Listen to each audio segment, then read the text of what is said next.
il y a 80% de son travail, c'est du jeu au pied.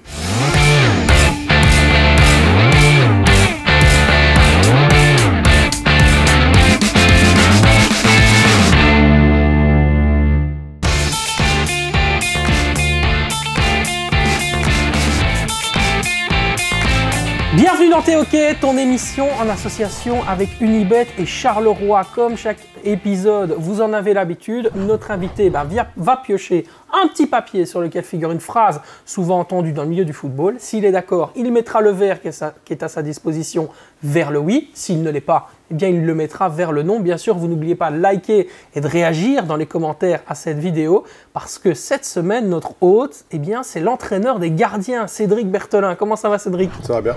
Bah écoute, je suis super heureux de te rencontrer à travers ce concept. On avait déjà fait Janus ensemble. C'était déjà bien cool. Tu as déjà eu l'occasion de regarder un peu à quoi T-OK correspondait? J'ai regardé un peu les derniers épisodes. Ok, bah écoute, aujourd'hui tu vas voir, on va s'intéresser proprement à toi et surtout à ton métier. Je te laisse prendre effet de la première languette. Un entraîneur des gardiens s'inspire de sports différents au football pour développer ses entraînements. Ah, ça c'est intéressant, parce qu'on en a entendu bien souvent des entraîneurs des gardiens parler d'autres inspirations, surtout dans le jeu collectif. Bon. Je te laisse d'abord prendre effet de la chose. Vers le oui. Yes. Bah, oui, forcément, on s'inspire un peu de tout ce qui se fait, parce que sinon on tourne un peu en rond à un moment donné. Faire des entraînements un peu, je vais dire, qui changent un peu de l'ordinaire. Moi, je sais que de temps en temps, on utilise des balles de tennis, des raquettes de tennis, voire d'autres ballons de différentes tailles. Il y a eu une période où on jouait aussi un peu avec les ballons de rugby, mais c'était un peu dangereux parce que quand ça rebondit mal et que le gardien le prend dans le nez, après c'est compliqué de répéter cet exercice. Ouais, j'imagine. Mais ouais, bien sûr, forcément qu'on s'inspire des autres sports. Toi, tu as peut-être, je dirais pas une anecdote, mais une image en tête d'un sport collectif qui t'a pratiquement inspiré, sur lequel tu t'es dit, ok, je vais appuyer là-dessus, parce que dans ma phase d'entraînement, j'en ai besoin pour mes gardiens. Bah, il y en a beaucoup, mais c'est beaucoup je vais dire, c'est quelque chose qui est en dehors du terrain, c'est-à-dire le travail en salle. Okay. J'ai fait moi-même beaucoup de séances de crossfit, des hit training et tout ça. Et j'ai trouvé ça top parce que ça marchait sur moi à l'époque. Donc j'ai copié les séances que je suivais pour les faire partager à mes gardiens. Et c'était super bien accepté. La preuve, de temps en temps, on en fait aussi avec les joueurs. Donc ouais. Il y a un travail dans l'espace aussi qui peut être intéressant pour les gardiens. Ça, c'est ouais, aussi après, il faut avoir les infrastructures. On a eu la chance d'avoir pu utiliser les infrastructures de M. Borlet, où c'est vrai qu'il y avait un travail sur des trampolines. C'est vrai que c'est intéressant aussi.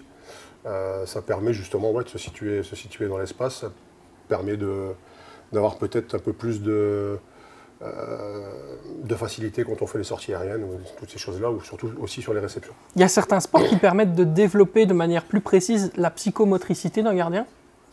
Il y a beaucoup de choses. Le foot, en général, tu vas développer tout le temps la psychomotricité, surtout un gardien. Tu es obligé de... Et pour t'inspirer justement de ces sports qui seraient par exemple pas le football, sur le football, tu te servirais d'un autre sport pour en faire... Pour les gardiens de but? Ouais. Tu parlais du tennis. Ouais. Ça c'est aussi... on fait beaucoup de on fait aussi du paddle. C'est un sport qui est top pour les gardiens parce que c'est tout le temps avancer, reculer, sauter, attaquer devant, reculer. On utilise toute la palette du gardien de but, quoi. Mais il y en a plein. Je sais qu'à Courtrai, quand j'étais à Courtrai, on avait été faire une séance avec l'entraîneur des gardiens de l'équipe de handball. Ok. Ça c'est différent, ça. Ouais. C'est aussi quelque chose de spécial. Et là, on voit que le poste de gardien est vraiment différent par rapport aux gardiens de but de football, où les mecs ils vont mettre leurs pieds au niveau de la barre. Moi, il y en a, ils ont du mal à toucher leurs orteils. Ça, Au niveau de la souplesse, c'est pas du tout le même, ça aussi. même poste. C'est vrai, tu en parles, la rigidité chez un gardien de but, ça peut parfois être un problème, mais justement, à l'inverse, quand il est souple, ça fait de lui, justement, je dirais, un autre type de gardien, il passe à un autre niveau. Ouais, bien sûr. Vous travaillez aussi au quotidien Ouais, cette souplesse? je vais prendre l'exemple de Pierre qui va passer derrière moi, où Pierre est arrivé raide comme un piqué, comme on dit, et puis il travaille beaucoup en salle. Il y a beaucoup de prééchauffement avec les kinés, avec Jordan, avec James. Et Pierre est très demandeur de ces choses-là. Et où moi j'ai déjà remarqué une évolution de sa part. Ah bah écoute, on a hâte d'en parler avec lui en tout cas. Ouais. La prochaine fois, je te laisse prendre effet de la deuxième languette. Je vais remettre le verre. Yes. On est allé trop loin avec le jeu au pied des gardiens. Un portier n'est pas un numéro 10. Alors ça, c'est une phrase qui est tirée tout simplement d'une déclaration de l'entraîneur des gardiens de Chelsea, en tout cas l'ancien Christophe Lolichon, je pense, qui lui, effectivement, s'est sorti comme ça dans la presse en disant, voilà, je pense qu'on aime beaucoup parler du phénomène Neuer qui a inspiré pas mal d'autres gardiens et d'entraîneurs des gardiens, mais à un moment donné, il faut aussi se rappeler qu'un gardien, il doit d'abord arrêter des buts avant tout. Ouais. Je te laisse d'abord prendre effet de la décision. C'est difficile à dire oui ou non en fait. Je pourrais le mettre d'un côté ou de l'autre. Tu peux le mettre au centre si tu veux, c'est pas un problème. Tu le laisses là? Ouais, ok. Je vais le laisser là. Ok, on le laisse là alors. Oui et non, le poste a tellement évolué. Quand on fait l'analyse d'un match d'un gardien, il y a 80% de son travail, c'est du jeu au pied. Ok. Donc à ce moment-là, quand on a un gardien qui est très mauvais au jeu au pied, c'est compliqué. C'est compliqué parce que le jeu moderne demande ça, on construit de l'arrière, il y a du pressing des attaquants. Le football que moi je pratiquais à l'époque, où on mettait des mines devant le plus loin possible, ça n'existe plus. Le hurrah football. Ouais, mais moi des fois j'explique à mes gardiens, moi aussi j'avais dû faire une passe là, à 20 mètres à mon entraîneur, mais il m'aurait dit t'es fou, arrête tes conneries. Donc le football a tellement changé, donc il faut être à l'aise au jeu au pied. Et on essaye de l'intégrer le plus possible, même si pour moi je rejoins un peu ce que Christophe Lolichon disait. Tu peux être très bon au pied, si tu ne sors pas un ballon, tu ne joueras pas, quoi. Ou alors je joue numéro 10. Ça dépend un peu la configuration aussi, je dirais, tactique avec laquelle tu vas jouer. Si tu as une équipe qui va jouer beaucoup plus haut, tu auras tendance à savoir justement utiliser ce type de particularité dans ton football. Et donc forcément, ton entraîneur principal te demandera autre chose. Peut-être qu'ici, ce n'est pas le cas dans ton quotidien. Des fois, on s'adapte aussi parfois aux gardiens qu'on a avec nous. Tu peux avoir un gardien très bon pied, donc tu sais que tactiquement, tu vas pouvoir construire de derrière, ou tu en as un qui est un peu moins à l'aise et qui a son pied faible qui est un peu en difficulté. Bon, au niveau de la construction, tu sais que si tu vas jouer de ce côté-là, tu vas te créer tout seul des problèmes, ou tu vas donner des solutions à l'adversaire. Donc c'est un sujet délicat, même si pour moi, un gardien de but doit rester d'abord un gardien de but, mais voilà, c'est le jeu qui a évolué et on a dû s'adapter. Ça va avec le football moderne, quoi. Moi, j'ai dû changer, j'avais 14 ans, j'avais jamais joué au pied, j'avais rien fait. Et du jour au lendemain, tu n'as plus le droit de prendre à la main. Moi, à l'époque, on faisait une touche, je prenais le ballon à la main, pas sortir, tu prenais le ballon, tu remettais, ça revenait. Puis du jour au lendemain, tu ne dois plus rien utiliser. C'était un peu n'importe quoi. Donc. Même pour toi, ça doit être déstabilisant en tant qu'entraîneur des gardiens, parce que tu dois aussi te remettre en question. Mais je suis meilleur au jeu au pied maintenant que quand je jouais. Okay. Parce que, à force de. Non, mais c'est la vérité. À force de taper des ballons, de frapper, de centrer, mon jeu au pied est meilleur maintenant que quand je jouais. Ça, c'est une certitude. Bah, écoute, tout est dit. Et je vais te laisser prendre effet de la troisième languette, mon Cédric. Allez. J'adore surprendre mes gardiens, les voir scruter, les voir. Enfin, j'arrive pas à lire, j'ai pas mes lunettes. Tu veux que je t'aide? Non, ça va les voir scruter les zones d'entraînement et se poser la question alors, qu'est-ce qu'on fait aujourd'hui? Ah oui. Ouais. Donc ça, c'est vrai que c'est intéressant. Quand tes gardiens entrent comme ça sur la pelouse, prêts à s'entraîner avec toi, tu vois aussi leur visage, leur réaction, etc. Ils font tout le temps les surpris. Ouais. Ils font tout le temps les surpris et quand ils voient que j'ai préparé une dizaine de haies... Bon, je vais mettre oui, on a compris, pas de souci. Quand ils voient que j'ai préparé une dizaine de haies, des échelles, des machins, il y a des ateliers partout, ils sont là à dire oh, putain, qu'est-ce qu'on va faire aujourd'hui? Mais je sais que j'ai été gardien, je sais que moi aussi je le faisais, mais au fond de moi j'étais content parce que je savais que voilà, c'était une séance qui allait qui allait être bien et où on se rentre un peu dedans, comme on dit, quoi. Donc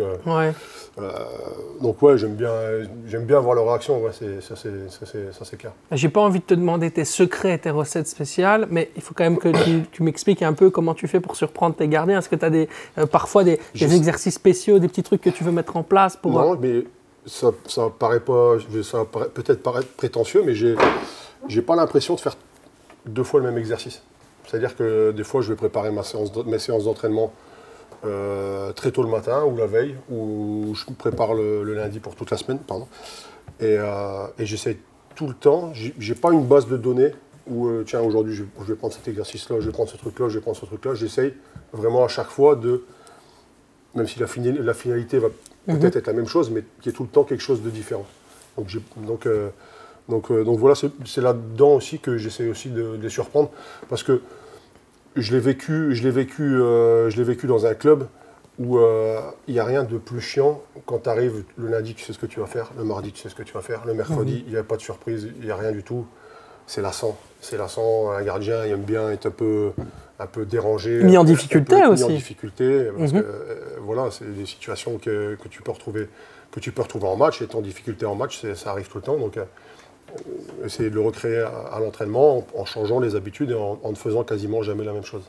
Tu te souviens d'un moment où le gardien était a vraiment été surpris, ou d'une discussion où tu t'es dit, ouais, là, entre guillemets, je pense que je ne savais pas du tout à quoi j'allais te manger, déjà à la base, mais là, je suis encore plus surpris. Thomas Kaminski, à Courtrai, où il n'avait pas l'habitude de travailler de la manière dont moi je travaille, où c'était souvent des choses très basiques, mais très répétitives, très basiques. Je ne dis pas que c'est la bonne solution ou la mauvaise solution. Mais moi, j'étais plus dans le style, on rentre dedans et à la fin de la séance, on tire une langue jusque par terre, quoi. Ah ouais, d'accord, ok. Et il n'a pas eu l'habitude. Et encore maintenant, quand on s'envoie quelques messages ou quand il m'envoie des messages, il me dit souvent, ah, j'étais bien avec toi. Donc, sur le coup, ça surprend, il était surpris. Ouais. Il a dû se demander, où est-ce que j'ai signé. Et puis au final, je pense que ça lui a été bénéfique et il en est encore reconnaissant maintenant. C'est là aussi que tu sens que tu le rends meilleur, le gardien. Je ne sais pas après si je les rends meilleurs. J'essaye de moins d'entretenir leur qualité. Corriger les défauts quand c'est déjà des gardiens pros, c'est compliqué. Donc je préfère souvent insister sur les points forts, essayer de régler un peu les points faibles, mais c'est pas évident parce que tu en as tout le temps 3 ou 4, tu peux pas en privilégier un tout seul, quoi. Généralement tu le fais par 2, quand les deux seniors vont avec le coach faire les jeux, je peux faire appuyer un peu plus sur les défauts au niveau des jeunes. Je comprends. C'est bon pour toi, on va passer à la 4e languette. Allez, Let's go. Je vais replacer le verre. Écoute, si tu as besoin, il n'y a pas de problème. Je suis là pour te souffler. Cela ne sert à rien de bosser les pénaltys. Trop de facteurs hasardeux entrent en compte lors d'une séance de tir au but. Ah, moi je trouve ça passionnant. Voilà, les tirs au but, en tant qu'entraîneur des gardiens, il y a tellement de choses à dire là-dessus. Ça pourrait être un domaine qu'on pourrait exploiter ensemble et en discuter pendant 2 heures. Je te laisse d'abord répondre et puis ensuite on va parler de ça. Oui ou non? Non, parce que je pense que tous les entraîneurs de gardiens de but pro analysent forcément les pénaltys des adversaires.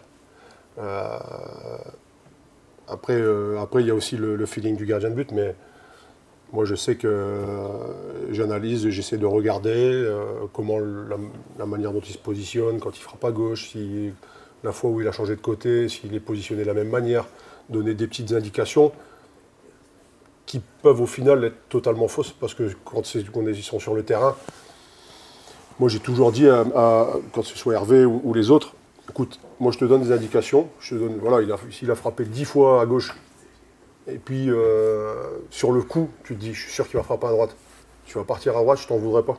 Parce que j'ai été gardien et je sais qu'il y a un ressenti sur le coup au moment, ça se joue en 1 seconde, ça se joue en 1 ou 2 secondes où on se dit, il change. Voilà. Ça change d'un coup, ouais. Après, non, je pense pas que ce soit du hasard. Après, il faut avoir le gardien qui attaque bien le ballon, qui est puissant sur ses jambes. Donc c'est un gardien qui arrête souvent des pénaltys. Je pense pas que ce soit du hasard. Elle est intéressante, ta réflexion. Tu dis, je ne pense pas que ce soit du hasard. Ça veut dire que tu travailles en amont chaque semaine, là, je dirais, les séances de tir au but, selon les adversaires que tu vas recevoir. C'est sur vidéo, hein, c'est pas sur terrain. Okay. C'est vraiment de la vidéo qu'on fait les veilles ou le jour du match, où généralement je montre les coups de pied arrêtés, toutes ces choses-là, les phases préférentielles au niveau du secteur offensif. Mais au niveau des pénaltys, il y en a qui changent tout le temps, il y en a qui changent jamais, il y en a qui... Jérémy Perbet, il changeait jamais, il marquait tout le temps. Parce que tout le monde pensait, tiens, ce coup-là, il va changer.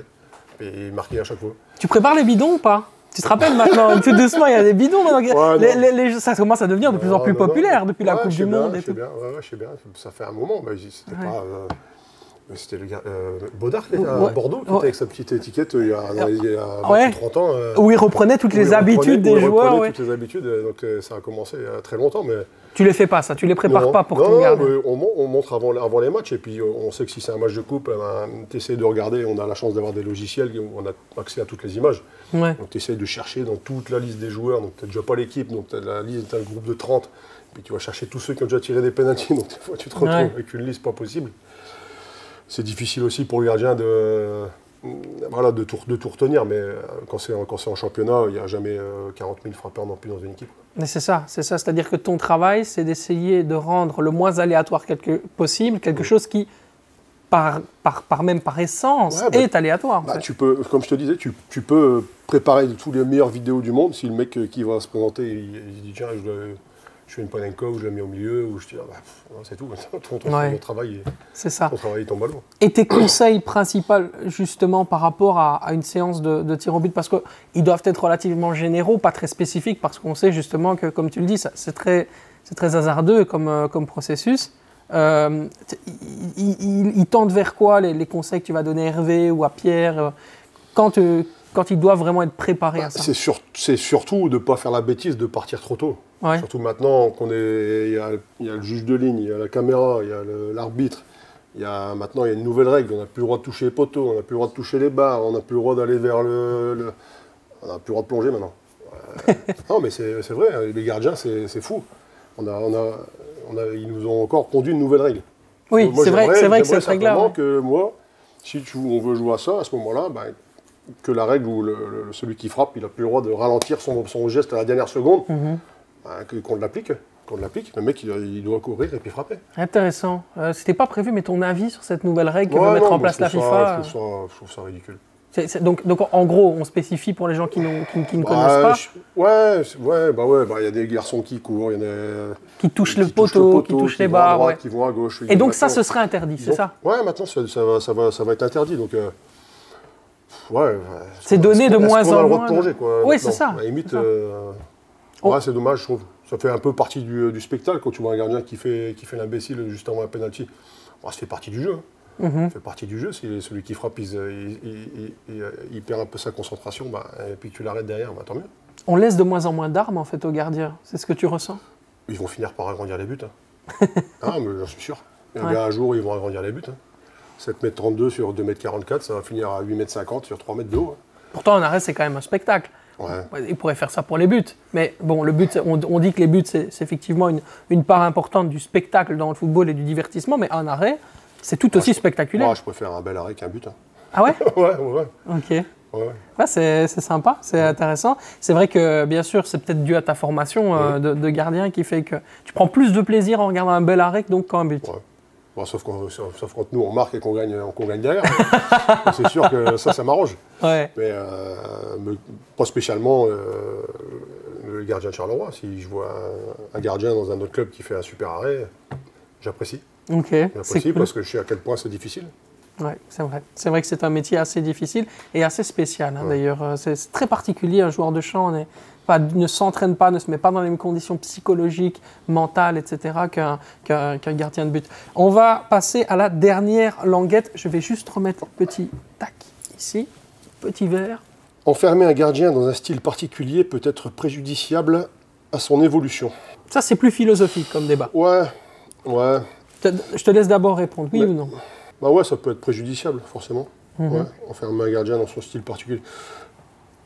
Chaque gardien a